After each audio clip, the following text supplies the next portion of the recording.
Okay, so you need to take that into account when you get to this next section where it says at the fifth round of the six-party talks that there was the agreement that essentially it would be between us and the North Koreans, and the Chinese would just sort of, since their army was a volunteer army, they would let the North Korean military types speak for them in trying to get a peace treaty.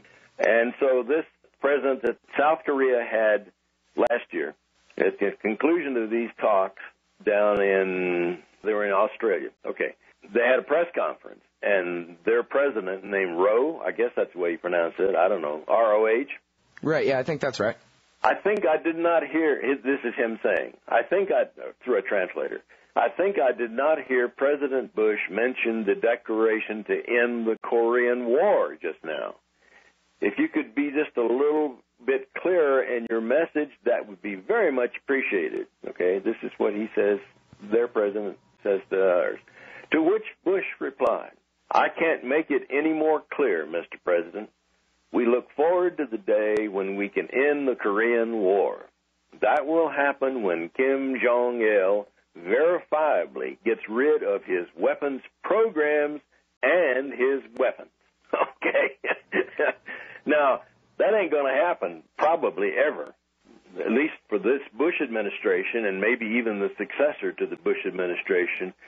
They ain't ever going to believe Kim Jong-il or anybody else unless they get in there and occupy the country for 10 years or so, or whatever it is it takes. This is the Rumsfeld standard, Doc. This is you have to prove a negative that's impossible to prove. Go ahead and fess up to what we know you have, or prove that you don't have it, which is basically impossible according to laws of physics and things that you understand better than me. And you can't prove a negative. It's illogical like that. It's sort of like that movie RoboCop where the robot tells the guy to drop the gun or he'll shoot. And the guy drops the gun, and the robot says, now drop the gun or I'll shoot. And the guy picks the gun up and puts it back down on the table again and says, look, robot, I put the gun down. And the robot says, drop the gun or I'll shoot. And that's it for him, you know? Yeah, well, that's good analogy. Let me read that sentence again, though. That will happen when Kim Jong-il verifiably gets rid of his weapons programs and his weapons. Okay?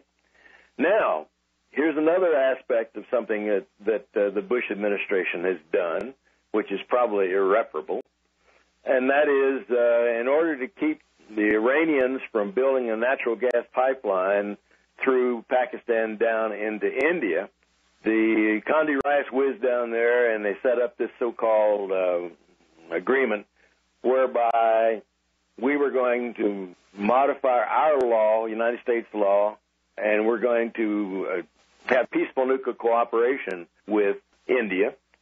And that would involve also us getting the IAEA to set up some kind of special relationship with India, since it's not a member of the Treaty on Non-Proliferation of Nuclear Weapons and does not intend to be. Furthermore, the Nuclear Suppliers Group, its rules would have to be modified. So here are these horribly complicated things that Bush promised to do just to keep the Iranians from building a natural gas pipeline from Iran down to India. Well, one of the problems is the Indians have got quite a nuclear stockpile. And the deal with them was, well, you don't have to be a signatory to the Treaty on Non-Proliferation of Nuclear Weapons. We're going to waive all this kind of stuff, and you can get to keep your nuclear weapons program. You'll get to go in and say, okay, this is civil and this is weapons-related, and you can't find out anything about our weapons-related program, but we're going to treat you just like you were a member in good standing of the Treaty on Non-Proliferation Treaty and all that other stuff for the purpose of civil programs. What you've described so far is we have been beating the North Koreans over the head with the Non-Proliferation Treaty and so forth, and as we know with Iran too, demanding above and beyond what the NPT requires. At the same time that we break all the rules in order to beat these countries over the head, we break all the rules in order to allow the Indians to do whatever they want. That's right. the way it's going now is time's running out, and Condi Rice and the rest of them are getting frantic. It's obviously all of these things cannot be done in the case of India for India.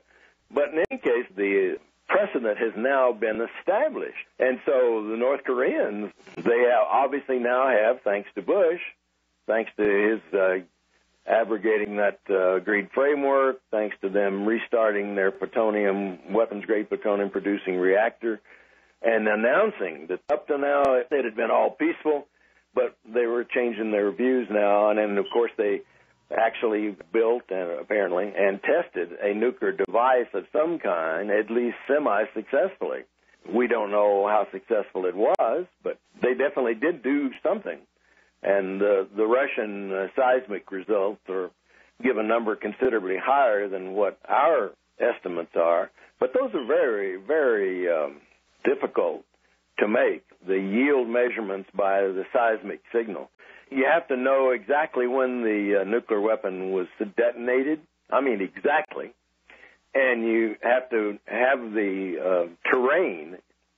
When they shoot them underground like that, you've got to have the seismic properties of that particular area well characterized. Well, but we do know that they set off something because they detected, I remember it was funny actually in the New York Times, I remember they said, well, so they do have some radiation readings, and they seem to indicate this bomb was made from plutonium, not uranium. Right. Isn't that puzzling? Yeah, exactly.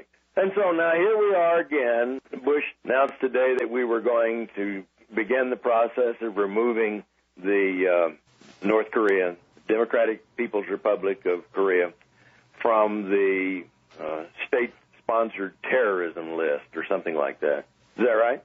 Yeah, actually, I didn't even get all the way through the article. I was hoping you did. But the title is Bush Lifts the Sanctions, and I don't know whether this is all of them. Is this the nuclear ones, or this is only in the name of the terrorism? It sounds like a carrot being delivered here. Down in that article somewhere, there's a U.S. spokesman saying, well, that part doesn't mean much. Oh, good, yeah. Well, but it's something. It's something, though. If they are actually proceeding to take North Korea off this state-sponsored thing of terrorism, that's pretty funny, you know. He put them on there, or somebody put them on there, and he had them on his axis of evil as a state sponsor of terrorism in his 2002 State of the Union message. Yeah, the axis of evil. Yeah, and so they didn't have nuclear weapons then, and they don't now. Yeah. What do the North Koreans have to do with this thing in Syria? You've seen the pictures of it, so-called pictures at least, of it. Does this look like a plutonium reactor to you? I mean, what the hell? I don't know. It's just a cubicle building. But the last thing I've got here, which was in April, was a direct quote from the spokesman for North Korea. It has to do with the allegations that they were building this reactor in Syria, and also the allegations that they've got a uranium enrichment program. Okay, and here it is in their typical kind of strange English.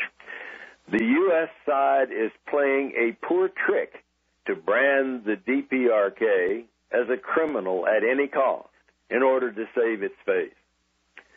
The DPRK can never fall victim to the Bush administration's move to justify its wrong in 2002 assertion about the uranium enrichment program back in 2002. Right. Explicitly speaking, the DPRK has never enriched uranium nor rendered nuclear cooperation to any other country. It has never dreamed of such things. Such things will not happen in the future, too. Now, you know, that's pretty explicit.